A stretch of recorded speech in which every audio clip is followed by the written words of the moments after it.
Welcome back. With the economy under strain, many people are wondering if they can supplement their income with a side hustle. Pali sat down with ABSA to discuss the do's and the don'ts of a side hustle. Let's take a look. As the economy faces challenges and the talk of a cost of living crisis grows, many are exploring side hustles for extra income. Join us today as we discuss how ABSA, the Bank of Entrepreneurs, is supporting SMEs with both financial and non-financial solutions to help business owners thrive.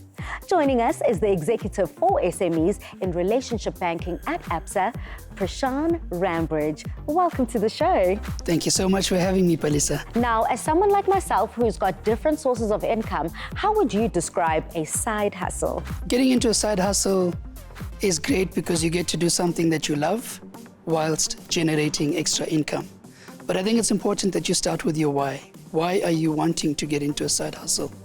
It could be out of necessity, it could be a passion of yours, or you've identified a gap in the market. The pros of starting a side hustle is, like I've said, you get to generate an extra revenue, you get to meet new people, and you get to do something that you love. The cons is the time that one needs to invest, especially if you've got a full-time job.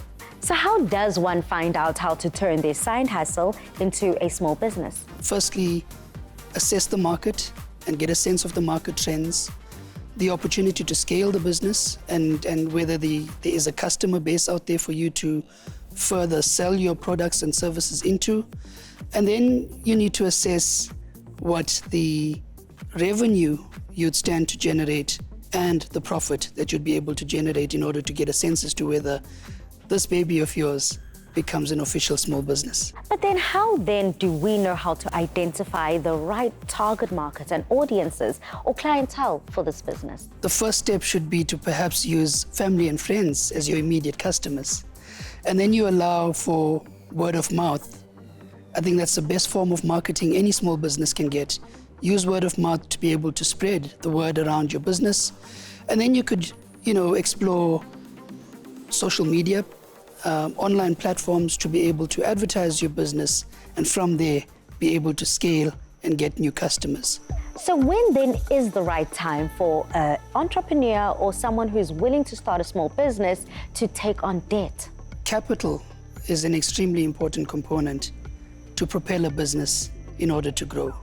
And there's a number of things that an SME owner should consider before taking debt.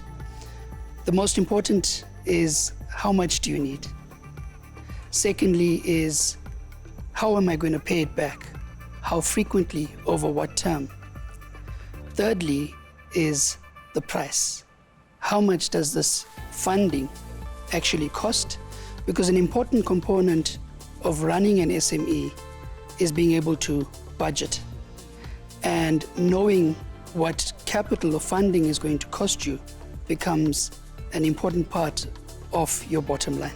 It's absolutely pivotal. And speaking about the bottom line, I'm sure so many entrepreneurs end up stumbling and making mistakes. So what are some of those common mistakes that entrepreneurs or small business owners go into?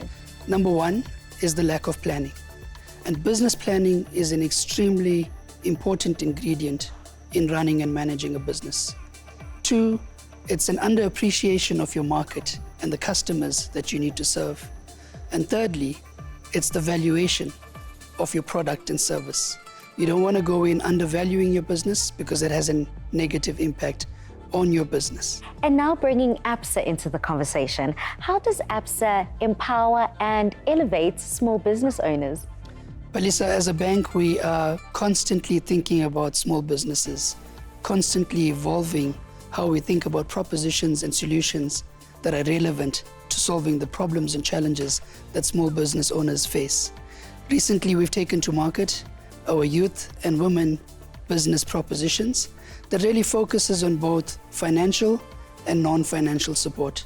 On the non-financial support front, we focus on things like education. Education is critical for small business owners around how do you run and manage a business. On the financial support, small businesses, when looking for funding, tend not to have collateral. And we have facilities that are able to be given to small business owners without any collateral. Well, thank you so much, Prashant, for having such an important and relevant conversation. Thank you for having me.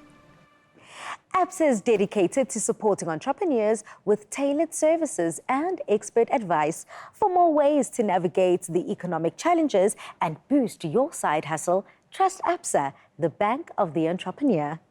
There are stories of creators, and we're inspired by them all. We invite you to write your story with us. Your story matters. ABSA.